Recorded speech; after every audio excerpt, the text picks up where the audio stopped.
सुधी श्रोताओं, संप्रति हम सब ऋग्वेद के प्रथम मंडल के 46वें सूक्त के 11वें मंत्र की व्याख्या में प्रवेश करने जा रहे हैं। यह मंत्र गायत्री नामक छंद में निबद्ध है। मंत्र दृष्टा ऋषि हैं प्रसकर्ण और देवता हैं अश्विनी कुमार। शीर्षक है प्राभातिक यज्ञ में अश्विनी कुमारों का आवाहन। तो अब संबंधित मंत्र का पाठ हो जाए। ओम अभूदू पारमेतवे पंथारितस्य साधुया अदर्शी विश्रुतिर्दिवः। शब्दार्थ से परिचित हो लें। ऋतस्य पंथा, ऋतस्य माने ऋत का, पंथा माने पथ रास्ता। तो ऋत के यहाँ पर 3 अर्थ हैं। ऋत तो एक सार्वभौम सत्य है जिसकी व्याख्याएं कई बार हो चुकी हैं, और दूसरा ऋत कहते हैं यज्ञ को भी, क्योंकि यज्ञ भी एक शाश्वत सत्य है, सदैव होता रहता है। मनुष्य भी करता ही रहता है यज्ञ, कोई न कोई श्रेष्ठ काम करता रहता है। तो यज्ञ शाश्वत प्रक्रिया है सृष्टि की। तो और ये ऋत सूर्य को भी कहा गया है क्योंकि सूर्य भी शाश्वत ही है। पंथा हमारे पथ। तो यह प्राभातिक जो वेला है, इसमें निशा का अंत हो चुका होता है और यज्ञ का रास्ता साफ हो गया होता है। वहां पर पहुंचने का रास्ता भी अंधकार के दूर हो जाने से दिखाई पड़ने लग जाता है, और सूर्य जो कहीं छिपा पड़ा था उसे भी आने के लिए आकाश में रास्ता साफ हो जाता है। तो इसलिए हे अश्विनी कुमारों, यह जो यज्ञ तक आने का पथ है वो बड़ा स्पष्ट हो गया है, साफ हो गया है। उसमें कोई रुकावट, अंधकारजन्य बाधा नहीं रह गई है। तो पारम एतवे, पारम माने पार, उस पार, एतवे माने जाने का, यानी अंधकार से पार जाने का समय है। तो रात के अंधकार में अवरोध रहता है। मनुष्य इस पार से उस पार, यानी जहाँ जाना चाहता है वहाँ नहीं जा पाता है। लेकिन अब यह सूचना दी जा रही है कि प्राभातिक बेला में अंधकार के हट जाने से यज्ञ तक पहुँचने का पथ प्रशस्त हो गया है, अथवा अब जो रजनी जन्य दुख था उससे भी पार होने का सुसमय आ गया है इस प्राभातिक बेला में। और साधुया अभूत, और बहुत ही साधु माने प्रशंसित, उत्तम समय, उ माने निश्चय ही, अभूत माने हो गया है। दिवा हमारे द्विलोक से अथवा आकाश से, विश्रुति ही, विश्रुति ही कहते हैं विशेष प्रकार की आभा, प्रभा। आदर्श माने दिखने लगी है। तो इसमें प्रभात का बड़ा ही मनोरम वर्णन है। यह प्राभातिक वेला है, इसमें यज्ञ का पथ प्रशस्त हो जाता है, सूर्य के आने का पथ प्रशस्त हो जाता है, अंधकार विनष्ट हो जाता है और अंधकार जन्य दुख से मुक्ति का समय आ जाता है। अंधकार चाहे यह भौतिक हो चाहे मानसिक हो, अज्ञान का हो, प्रभात वेला में सब नष्ट होने लगता है। यह उपासना का बड़ा अच्छा समय होता है, यज्ञ का बड़ा अच्छा समय होता है। और इसके बहाने यह सूचना दी जा रही है कि हे अश्विनी कुमारों, आप आ जाओ। यह बड़ी ही उत्तम वेला है। रात का अंधकार नष्ट हो चुका है। यज्ञ तक पहुंचने का पथ भी प्रशस्त है, साफ है। तो जैसा आपसे बताया गया है, अश्विनी कुमार स्वास्थ्य के भी देवता हैं, देवभिषज हैं, वैद्य हैं। तो जीवन यज्ञ में उनका रहना बड़ा आवश्यक है। और ये जो हव्य डाला जाता है, प्राभातिक यज्ञ है, इसमें भी उनकी उपस्थिति है, उसमें भी उनका आवाहन है। तो इस प्रकार से इसका अर्थ यह हुआ कि हे अश्विनी कुमारों, यज्ञ का मार्ग दुख से पार कर देने वाला मार्ग है। और अब रात्रि के अंधकार से दूर हो जाने के कारण अब पथ भी आने जाने का खुल गया है। लोग आने जाने लगे हैं यज्ञ स्थल पर। और सूर्य जो कि प्रकाश का प्रदायक है, स्वास्थ्य का प्रदाता है, जीवन दाता है, वह भी निकलने को है। उसकी मनोहारी किरणें चारों ओर फैल गई हैं। आकाश एक विशिष्ट प्रभा से प्रदीप्त हो चुका है। और अब यज्ञ स्थल का मार्ग आलोकित हो चुका है। अतः हे अश्विनी कुमारों, अब इस उपयुक्त अवसर पर, इस हमारे यज्ञ कार्य में तुम्हारे आने का उपयुक्त समय है, इसलिए यहाँ पधारो। तो अब इसका हम पद रूपांतरण देख लें।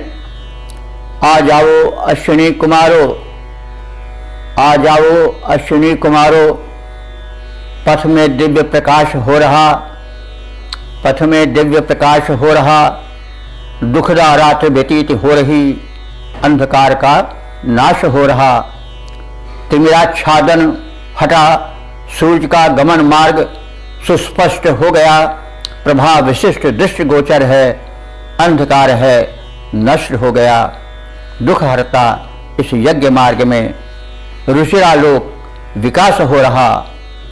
आ जाओ अश्विनी कुमारों, पथ में दिव्य प्रकाश हो रहा, दुखदा रात्रि व्यतीत हो रही, अंधकार का नाश हो रहा। तो इस काव्यपूर्ण प्राभातिक वेला का चित्रण इस मंत्र में है।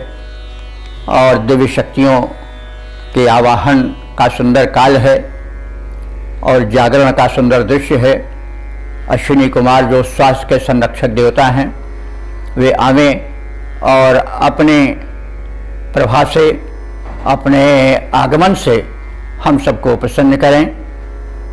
आदि आदि भाव इस मंत्र में व्यक्त हैं। इसका हम सवैया छंदोबद्ध रूप भी देख लें।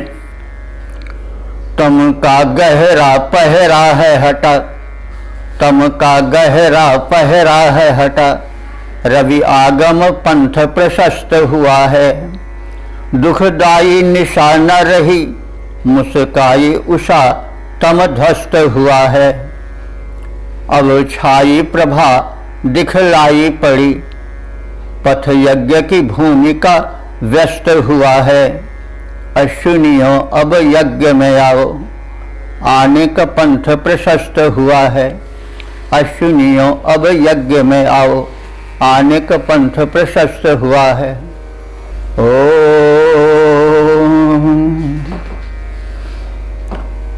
वेद प्रेमियों, सुधी श्रोताओं, संप्रति हम सब ऋग्वेद के प्रथम मंडल के 46वें सूक्त के 12वें मंत्र की व्याख्या में प्रवेश करने जा रहे हैं। यह मंत्र गायत्री नामक छंद में निबद्ध है। मंत्र दृष्टा ऋषि हैं प्रसकर्ण और देवता हैं अश्विनी कुमार। शीर्षक है अश्विनी कुमार भक्तों की भक्ति भाव से तृप्त हों और भक्त अश्विनियों के संरक्षण से संतृप्त हों।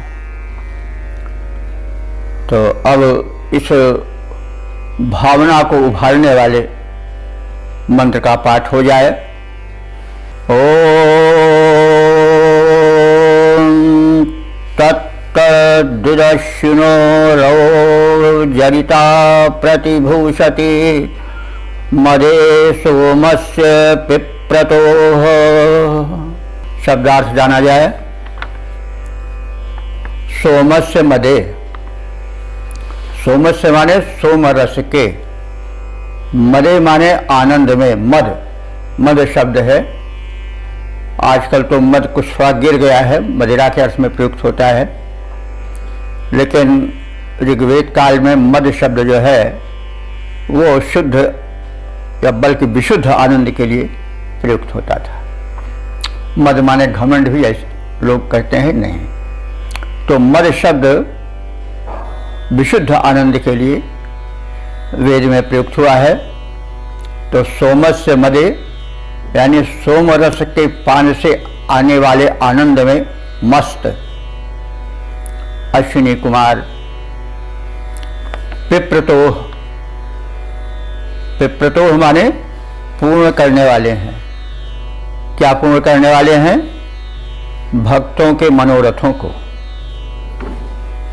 तो तत् यानी उस मनोरथ को, माने जिस मनोरथ को भक्त चाहते हैं, वे जब सोमरस पान करते हैं, सोमरस को हम प्रायः भक्ति रस से जोड़ते हैं, क्योंकि जब उपास्य और उपासक का संबंध जोड़ा जा रहा है, भक्त और भगवान का संबंध जोड़ा रहा है, तो उसमें भक्ति को लाना आवश्यक है, क्योंकि भक्ति ही दोनों को जोड़ता है।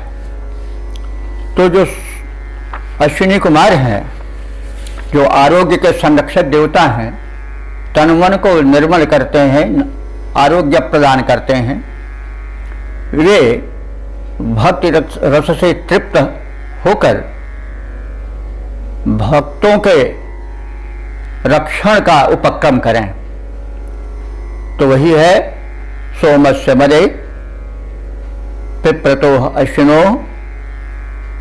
भक्ति रस से तृप्त हुए अश्विनी कुमार भक्तों की मनोकामनाएं पूर्ण करें और भक्त भी अवह, अवह माने उनके संरक्षण को, इत माने ही।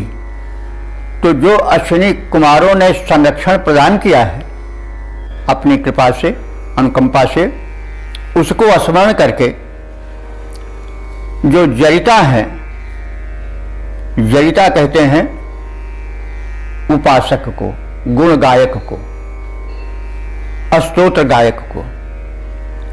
जो जरिता हैं, स्तोत्र गायक हैं, प्रार्थना करने वाले हैं, स्तुति प्रस्तुत करने वाले हैं, ऐसे लोग प्रतिभूषति, प्रतिभूषित माने आभूषित करते हैं, अलंकृत करते हैं। किसे अलंकृत करते हैं? अश्विनी कुमारों को। अश्विनी कुमार कैसे हैं? अवह, संरक्षण प्रदान करने वाले हैं। और जब वो सोमस्य मदे, सोमरस अथवा भक्तिरस के आनंद से सुतृप्त हो जाते हैं, तब वे संरक्षण प्रदान करते हैं और उनके इस संरक्षण के प्राप्ति की तृप्ति में भक्तगण उन्हें सुंदर स्तुतियां सुनाते हैं और उन्हें आभूषित करते हैं, स्तुतियों से सुशोभित करते हैं।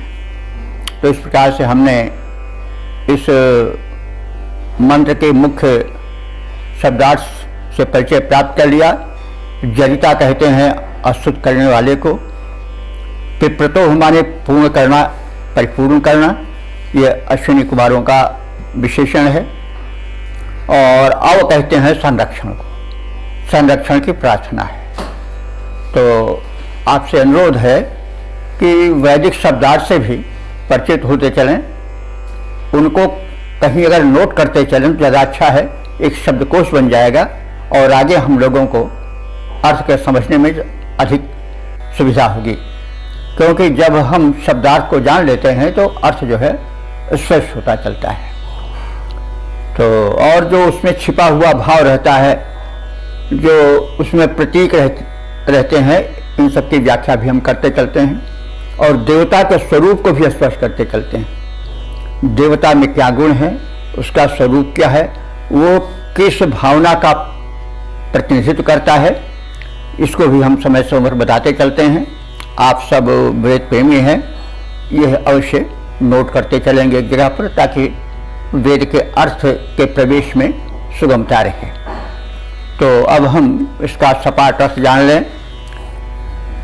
उपासकों के सौम्य भाव से अथवा सोमरस से संतुष्ट होकर हर्षित हुए अश्विनी कुमार मनुष्यों की मनोकामनाएं पूरी कर देते हैं और उन्हें उत्तम संरक्षण प्रदान करते हैं। इस संरक्षण प्राप्ति से अनुग्रहित भक्तगण का, स्तोताओं का, जनितारों का यह कर्तव्य है कि वो उस संरक्षण के प्रति कृतज्ञ होकर के प्रार्थनाओं से, स्तुतियों से अश्विनी कुमारों को अलंकृत करें, सुशोभित करें। तो इसका पद रूपांतरण भी देख लिया जाए। सौम्य भाव से उपासकों के मुदित हुए अश्विनी कुमार, सौम्य भाव से उपासकों के मुदित हुए अश्विनी कुमार उनकी मन कामना पूरी करते रहते बने उदार। तुम उपासकों को देने वाले हो उत्तम संरक्षण। हे अश्विनी कुमारो, तुम उपासकों को देने वाले हो उत्तम संरक्षण।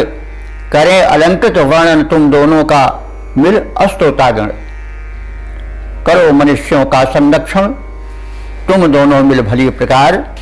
करो मनुष्यों का संरक्षण तुम दोनों मिल भली प्रकार। सौम्य भाव से उपासकों के मुदित हुए अश्विनी कुमार उनकी मन कामना पूरी करते रहते बने उदार। ये तो आप सब जानते ही हैं कि अश्विनी कुमार दो हैं, ये भाई हैं, साथ साथ रहते हैं। तो अब इसका सवैया का प्रारूप भी देख लें। जब भक्ति के भाव का सोम पिए, जब भक्ति के भाव का सोम पिए, तब अश्विनी हर्ष विभोर हुए।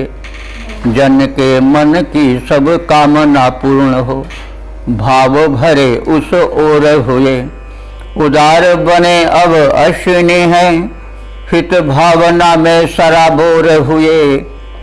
जब रक्षण साधन प्राप्त हुए, तब भक्त भी भाव विभोर हुए।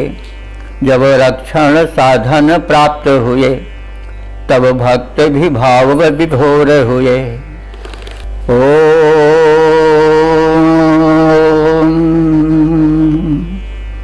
वेद प्रेमियों, सुधे श्रोताओं, संप्रति हम सब ऋग्वेद के प्रथम मंडल के 46वें सूक्त के 13वें मंत्र की व्याख्या में प्रवेश करने जा रहे हैं। यह मंत्र गायत्री नामक छंद में निबद्ध है। मंत्र दस्तार से है प्रसकर्ण और देवता है अश्विनी कुमार। शीर्षक है अश्विनी कुमार भक्तों के आवास में निवास करें। अब इस आशय को स्पष्ट करने वाले मंत्र का पाठ हो जाए।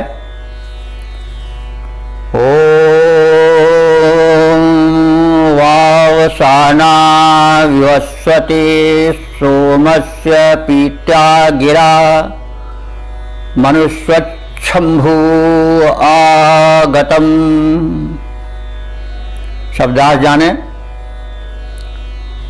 मनुष्यवत शंभु शब्द है, इसको अलग कर दें।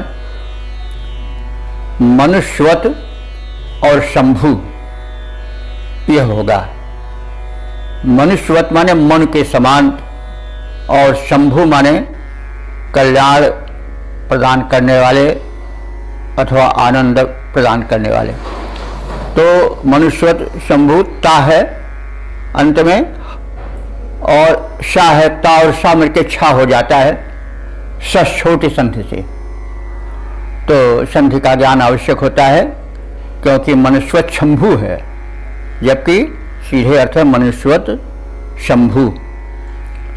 तो अब इसका शब्दार्थ जाने। शंभु माने, शम माने होता है कल्याण, और भू माने प्रदान करने वाले। शम कल्याणम भवति येन स शंभु। तो यहाँ शंभु द्विवचन है, शंभु शंभु संभवा ऐसा होगा। तो शंभु द्विवचन इसलिए है कि अश्विनी कुमार दो हैं और दोनों शंभु हैं। तो शंभु तो शंकर जी को कहते हैं, लेकिन जो कल्याण करे वो शंभु है। तो यहाँ पर कल्याण करने की भूमिका में अश्विनी कुमार हैं, इसलिए उनको शंभु कहा गया है, वे दो हैं।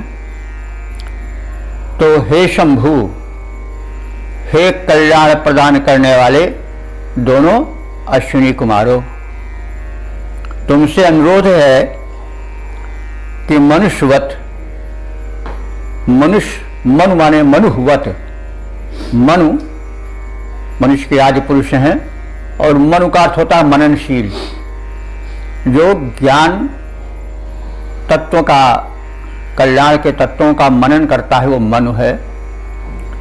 तो इसे हम मननशील प्राणी से भी जोड़ सकते हैं, मनुष्य से भी जोड़ सकते हैं, अथवा मनु के समान, यानी जो मननशील तत्वज्ञ चिंतनशील ज्ञानी हैं उनके समान। वावसाना, वावसाना कहते हैं निवास के इच्छुक, ये विशेषण है अश्विनी कुमारों का। हे अश्विनी कुमारों, तुम शंभु हो, यानी कल्याण करने वाले हो, सुख प्रदाता हो। और कैसे हो? वावसाना, निवास के इच्छुक हो, यानी क्या चाहते हो कि हम भक्तों के आवास पर रहें। और यह तो भक्तों का परम सौभाग्य है कि वैद्य हमारे घर के पास ही हो, क्या सुंदर अवसर है। और वैद्य भी चाहता है कि हम पास रहें। तो यह संपर्क भावना का सूत्र जोड़ा जा रहा है कि हे अश्विनी कुमारों, तुम दोनों भक्तों के घर में निवास करने की इच्छा करते हो। तो हम भक्त से कृतज्ञ हैं, हम आपको सोम समर्पित करते हैं और अपनी स्तुति वाणी समर्पित करते हैं। तो गिरा माने स्तुति वाणी, और सोमस्य पीता, सोमस्य पीत्या यानी सोम के पान के निमित्त आपको बुलाते हैं। तो आप आगतम, आगतम दोनों व्यक्ति, दोनों अश्विनी कुमार कृपया हमारे आवास पर आ जाओ, क्योंकि आप सुख प्रदाता हो, मनुष्यों के समीप रहने की इच्छा करते हो, और हम भी आपको चाहते हैं कि हमारे आवास में, हृदय स्थल में रहो।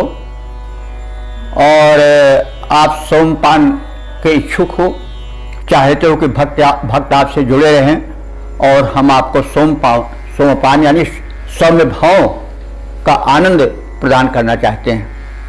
तो आशय यह हुआ कि कल्याणप्रद अश्विनी कुमार आए, वे ज्ञानी मनुष्य के संपर्क में रहना चाहते हैं, उनका कल्याण करना चाहते हैं। और हम भक्त भी चाहते हैं कि वे हमारे आवास में निवास करें। अब आवास बना मन मंदिर याद ईशान तुम्हारे पूजन को भगवान, तो मन का मंदिर भी होता है, सामान्य आवास भी है। लेकिन जब हम भक्त के जगत में प्रवेश करते हैं तो हमारे आराध्य के लिए सबसे अच्छा आवास हृदय ही होता है। तो इस प्रकार से हे अश्विनी कुमारों, आप महान हो, दुख द्वंद्वों को दूर करने वाले हो। आप हमारे हृदय के आवास में निवास करो। आप इसके इच्छुक भी हो और यहाँ पर आकर के आप हमारी स्तुतिवाणी को सुनो और भक्ति रस का सोमपान करो। एक बार हम सपाट रस भी देख लें। हे सुखदायक अश्विनी कुमारों अथवा कल्याण प्रदायक अश्विनी कुमारों, ज्ञानी मनुष्य जो आपकी सेवा करना चाहते हैं, जो यजमान हैं, यज्ञ करते रहते हैं, उनके आवास में आप निवास करने के इच्छुक रहते हो, तो ऐसी इच्छा लेकर के आओ और हमारे हृदय के आवास में निवास करो। आप सोमपान करने के इच्छुक हो, भक्ति के सौम्य भाव का पान करो और हम आपके उपकारों के ऋणी हैं और कृतज्ञ होकर के आपकी प्रार्थना कर रहे हैं। स्तुति वाणी द्वारा आपको प्रसन्न करने की चेष्टा कर रहे हैं। आप हमारे स्तुति वाणी को जो भक्ति भाव से, सौम्य भाव से भरी हुई है, उसे सोम रस की भांति पान करो, श्रवण करो और इस प्रकार से हमारा कल्याण करो, हमारा संरक्षण करो। तो अब इसके पद्य रूपांतरण का अवलोकन कर लें। अश्विनी कुमारों, तुम दोनों यजमान के भवन में आओ। अश्विनी कुमारों, तुम दोनों यजमान के भवन में आओ। तुम सुखदायक हो, नायक हो, हम सबकी स्तुति सुन जाओ। सेवक यजमान सकल मनुवत सेवा का धर्म निभाते हैं। वे विनत नम्र वाणी द्वारा स्तुति के गीत सुनाते हैं। दिव्य औषध सोम रसायन के द्वारा स्वागत करने वाले अभ्यागत के मन को स्वागत सेवा द्वारा हरने वाले उनकी सेवा स्वीकार करो। कर सोमपान सुख बरसाओ। अश्विनी कुमारों, तुम दोनों यजमान के भवन में आओ। तुम सुखदायक हो, नायक हो, हम सबकी स्तुति सुन जाओ। इसी भाव को सविया छंद में प्रस्तुत किया गया है, इसे भी श्रवण करें। अश्विनियों सुखदायक हो, तुम अश्विनियों सुखदायक हो। निज भक्त के भवन में वास करो। सेवा की चाह जिन्हें है प्रभो, उन ज्ञानियों के दुख द्वंद्व हरो। स्तुतियाँ जो सुनाते तुम्हें, उनकी विनती पर ध्यान धरो। आओ विलंब लगाओ नहीं, आओ विलंब लगाओ नहीं। रस सोम का शीघ्र ही पान करो, रस सोम का शीघ्र ही पान करो। ओ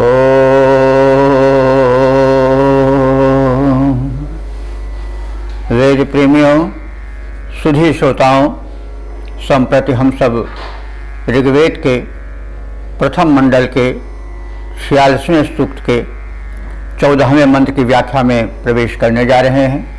यह मंत्र गायत्री नामक छंद में निबद्ध है। मंत्र दृष्टार्थ है प्रशकर्ण और देवता है अश्विनी कुमार। शीर्षक है अश्विनी कुमारों का आवाहन। अब संबंधित मंत्र का पाठ हो जाए। ओम यो रुषा अनुश्रियम परिग्मनो रूपाचरत ऋतावनथो अक्तुभिः। शब्दार्थ जाने।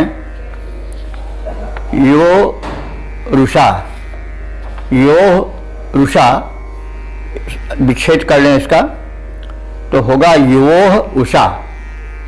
वो यो रुषा हो गया है, विच्छेद करेंगे तो योह उषा। योह उषा माने, योह माने तुम दोनों, उषा माने उषा देवी। तो अब शब्दार्थ में आगे बढ़ें। परिजमनोह, परिजमनोह कहते हैं चतुर्दिक भ्रमणशील को। परिजमन फिर परिजमनोह हुआ है। तो हे अश्विनी कुमारो, तुम दोनों चतुर्दिक भ्रमण करने वाले हो। वैद्य घुमा ही करते हैं चारों ओर। तो परिजमनोह ही वो हो, तुम दोनों चतुर्दिक भ्रमणशील हो और बड़े सुशोभित हो, अपने तन से भी और अपने मन से भी। मन से जो सुशोभन होता है उसकी शोभा उसके तन पर भी, मुखमंडल पर भी निखर आती है। तो तुम उपकारी हो, श्रेष्ठ देव हो, इसलिए तुम्हारी श्रियम, श्रियम माने शोभा को देख करके अनुमानित पीछे पीछे चली जाती है। कौन? उषा, उषा देवी, यानी उषा देवी तुम्हारा अनुगमन करती हुई, तुम्हारी शोभा पर लालायित हुई, तुम्हारे पीछे पीछे उपाचरत माने आती जाती है। मतलब यह पहले कहा भी जा चुका है कि उषा का और अश्विनी कुमारों का घनिष्ठ संबंध है। निरुक्तकार यास्क ने कहा है कि अश्विनी कुमार दो हैं, उनमें से एक तो उषा के पुत्र हैं और दूसरे निशा के पुत्र हैं। तो इसको ध्यान में रखिए और आगे अर्थ में बढ़िए। तो उषा उपाचरत, उषा तुम्हारे पीछे पीछे समीप होकर के आती रहती है, चलती रहती है। क्यों? कि तुम्हारी श्रियम, शोभा को अलौकिक जान करके। तो ऐसी स्थिति में आप यज्ञ भूमि की ओर संचार करो, आगमन करो और अक्तुभी माने, अक्तु माने होता है रात्रि। अक्तुभी रात्रियों के द्वारा जो सत्कर्म में नैवेद्य भक्त भाव का चढ़ाया गया है, ऐसे रीता वनथ, रीता कहते हैं यज्ञ को, ऐसे यज्ञ का वनथ माने वनथः, वनथः द्विवचन है क्योंकि अश्विनी कुमार द्विवचन है। वो वनथः माने तुम दोनों उपभोग करो, सेवन करो। किसका सेवन करो? रीता का। रीता माने यज्ञ का। और किस यज्ञ का? अक्तुभी, अक्तु माने रात्रि। जो जो रात्रि में शुभ कर्म होते हैं, यज्ञ होते हैं, उनका सेवन करो। यद्यपि यज्ञ को तो 3 ही समय में संपादन को प्राय बताया जाता है, प्रातः कालीन सवन, मध्याह्न का सवन और सायंकाल का सवन। लेकिन जब यह कहा गया है कि यज्ञ व शेष समम कर्म, प्रत्येक शेष कर्म यज्ञ हैं, तो रात में भी शुभ कर्म की कोई रुकावट तो है नहीं। तमाम लोग तपस्वी हैं, ऐसे हैं जो रात में भी सेवा करते हैं, और वैद्य लोग तो 24 घंटा सेवा के लिए तत्पर रहते हैं, रात की भी ड्यूटी रहती, नाइट। और कहा भी गया है, जैसा यास्क ने कहा है निरुक्तकार ने, कि दोनों अश्विनी कुमारों में एक जो हैं उषा के और दूसरे निशा के पुत्र हैं। तो डॉक्टरों की तो 24 घंटे ड्यूटी रहती है, रात में भी रहती है। तो वही जो यहाँ कहा जा रहा है कि आप लोग रात्रि में जो यज्ञ होता है उसका भी सेवन करो। तो वैसे सामान्य रूप से तो रात्रि में शयन का समय होता है, यज्ञ नहीं होता है, लेकिन जब हम यज्ञ को शुभ कर्म का प्रतिरूप मान लेंगे तो फिर शुभ कर्म रात में भी होते हैं। तो तात्पर्य है इस मंत्र में जो बताया गया है कि हे अश्विनी कुमारों, तुम चतुर्दिक भ्रमणशील हो, चारों ओर तुम स्वास्थ्य के नियमों का प्रचार प्रसार करते हो, आरोग्य प्रदान करते हो, और तुम्हारे रूप लावण्य से उषा प्रसन्न रहती है और उस पर बलिहार वो तुम्हारे पीछे पीछे चलती है। और उषा जो है वो प्रातः की देवी है और प्रातः शक्ति का संचार अधिक होता है। उस समय उषा का पहरा रहता है और तुम भी उस समय आते हो और तुम्हारे पीछे पीछे उषा भी आती है। तो अब आपसे निवेदन, तुम दोनों से ये भी निवेदन है कि जो रात में शुभ कर्म होते हैं, यज्ञ कर्म होते हैं, उनमें जो नैवेद्य, जो भक्ति भावना भरी जाती है, उसको भी तुम सहर्ष ग्रहण करो, यह आपसे अनुरोध है। तो सपाट अर्थ देख लें एक बार। हे अश्विनी कुमारों, तुम चारों दिशाओं में निरंतर गमनशील रहते हो, तुम्हारी बड़ी शोभा है। उस शोभा का अनुधावन करती हुई उषा तुम्हारे समीप संचरण करती रहती है। और आपसे यह भी निवेदन है कि रात्रि में किए गए शुभ कर्मों के अथवा यज्ञ कर्मों के आप जो हव्य हैं, हविष्यान्य हैं, चढ़ावे हैं, उनको भी ग्रहण करो, सहर्ष स्वीकार करो। अब इसका हम पद रूपांतरण देख लें। करते हो संचार चतुर्दिक, हे अश्विनी कुमारों, निशा काल में हुए यज्ञ की हव्य यहाँ स्वीकारो। तुम दोनों की छटा अलौकिक उषा हृदय को हरती, इसीलिए आकर्षित वो अनुगमन तुम्हारा करती।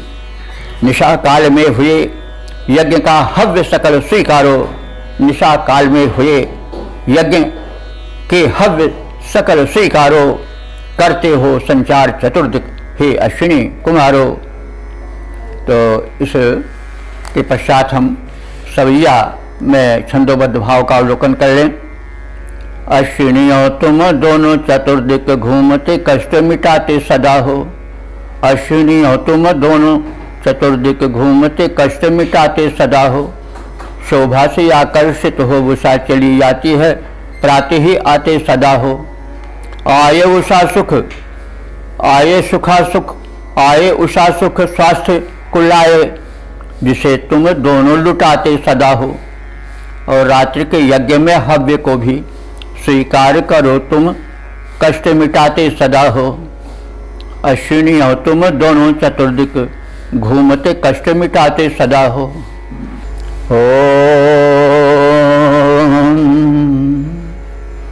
वेद प्रेमियों, सुधे श्रोताओं, संप्रति हम सब ऋग्वेद के प्रथम मंडल के 46वें सूक्त के 15वें मंत्र की व्याख्या में प्रवेश करने जा रहे हैं। यह मंत्र गायत्री नामक छंद में निबद्ध है। दृष्टा ऋषि है प्रसकर्ण, देवता है अश्विनी कुमार, शीर्षक है संरक्षण हेतु अश्विनी कुमारों का आवाहन। तो अब संबंधित मंत्र का पाठ हो जाए। यह मंत्र इस सूक्त का समापन वाला मंत्र है और इसमें एक तरह से संपूर्ण आशय छिपा होता है सूक्त का। तो मंत्र का पाठ हो। ओम उभा पिबत मश्नुभा नः शर्म यक्षतम अविद्याभिरूतिभिः।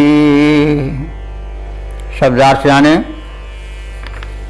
अश्विनौ, हे अश्विनी कुमारो। उभा पिबतम, उभा माने दोनों। यह है वैदिक संस्कृत में लौकिक होता तो उभव हो जाता, लेकिन उसका व्याकरण उभव को उभा रूप में देखता है। उभा माने उभव, तुम दोनों। पिबतम माने पान करो। पान क्या करो?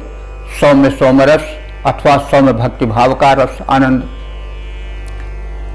और अविद्याभि ऊतिभि, और फिर उसके पश्चात हमारे सबके हित में क्या करो कि अविद्याभि माने प्रशस्त, जो अकाट्य हो और हितप्रद हो, ऐसे ऊति भी। ऊति कहते हैं संरक्षण को, और ऊति भी माने संरक्षणों द्वारा। तो जो संरक्षण प्रशस्त हैं, अनिंद हैं, सर्वोत्तम हैं, उन संरक्षण साधनों द्वारा आप हमारी रक्षा करो। नः शर्म यक्षतम, नः माने हम सबको, शर्म माने आनंद होता है। शर्म माने आनंद, इसलिए ब्राह्मणों को शर्मा कहा जाता है, क्योंकि आनंद का लाभ लेते हैं, ब्रह्मानंद का। तो शर्मन शब्द है, तो नः शर्म, हम सबको शर्म माने आनंद, यक्षतम माने प्रदान करो।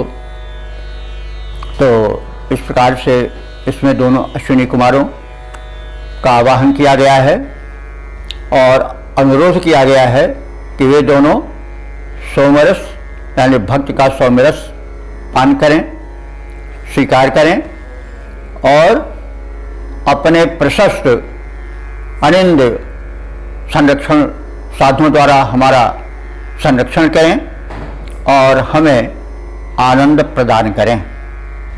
तो इस प्रकार से हे अश्विनी कुमारों, तुम दोनों दिव्यौषध रस सोम का पान करो, हमारे भक्ति भाव सौम्य भावों को ग्रहण करो और अपने प्रशस्त संरक्षण में हमें आश्रय दो और उसके द्वारा हमें सदैव सुख और संरक्षण प्रदान करते रहो।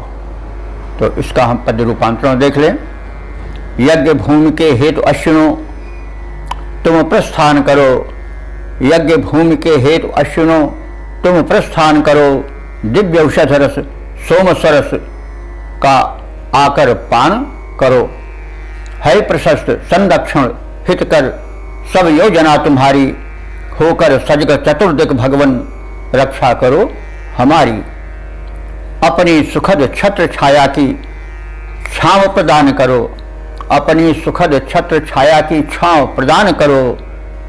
यज्ञ भूमि के हेतु अश्विनी तुम प्रस्थान करो, दिव्य औषध सोम सरस का आकर पान करो। अब इसको हम सभी छंद में भी देख लें। अश्विनियों विनती को सुनो, तुम अश्विनियों विनती को सुनो, इस जीवन यज्ञ में आओ हमारे। भक्ति का सोम समर्पित है, तुम पान करो करुणा उर्धारे। संरक्षण अपना दो सशक्त, हे अश्विनियों हम भक्त तुम्हारे। छाया में काया हमारी रहे, खुल जाएं सौभाग्य के बंद तुम्हारे। छाया में काया हमारी रहे, खुल जाएं सौभाग्य के बंद तुम्हारे। तो इस प्रकार से हम इस अंतिम मंत्र का भी ज्ञान प्राप्त कर लिए। अब इस सूक्त के स्वरूप को भी पहचान लें पुनः एक बार। तो यह सूक्त जो है ऋग्वेद के प्रथम मंडल के 46वें संख्या में है। इसमें 15 मंत्र हैं और अब तक जो मंत्र व्याख्यायित हो चुके हैं उन सब की कुल संख्या है 556। यह सूक्त जो है वह गायत्री छंद में निबद्ध है। इसके दृष्टा ऋषि हैं प्रस्कंड, देवता है अश्विनी कुमार। इस 46वें सूक्त के मंत्र दृष्टा ऋषि हैं प्रस्कंड और छंद है गायत्री, देवता है अश्विनी कुमार। अश्विनी कुमारों के विषय में आप पूर्व परिचित हो चुके हैं। ये दो भाई हैं, सदैव साथ रहते हैं। इन्हें देव भिषज भी कहा गया है। यह जो प्रकृति में आरोग्य शक्ति है उसके नियंता, प्रचारक और प्रसारक हैं और इनका व्यक्तित्व दो है, दो भाई हैं।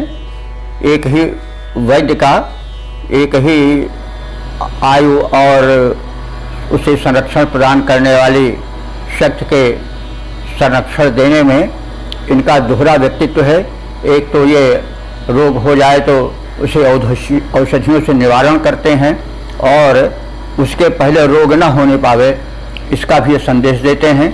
इसके लिए इस सूक्त में बताया गया है कि सदन्न का सेवन करना चाहिए और वह अन्न जो है पवित्र हो, वो स्वास्थ्यप्रद हो, क्योंकि अन्न से शरीर पुष्ट होता है और मन भी पुष्ट होता है। आहार शुद्ध हो, सत्व शुद्धि प्रसिद्ध है। तो इस प्रकार से उनका दोहरा व्यक्तित्व है। देव भिषज के रूप में प्रसिद्ध हैं और जो हरिशरण सिद्धार्थालंकार जी हैं उन्होंने इन्हें समान वायु और प्राण वायु और अपान वायु से जोड़ा है, बल्कि मुख्य रूप से प्राण वायु और अपान वायु से जोड़ा है, और सूक्त को प्राणायाम क्रिया से जोड़ा है।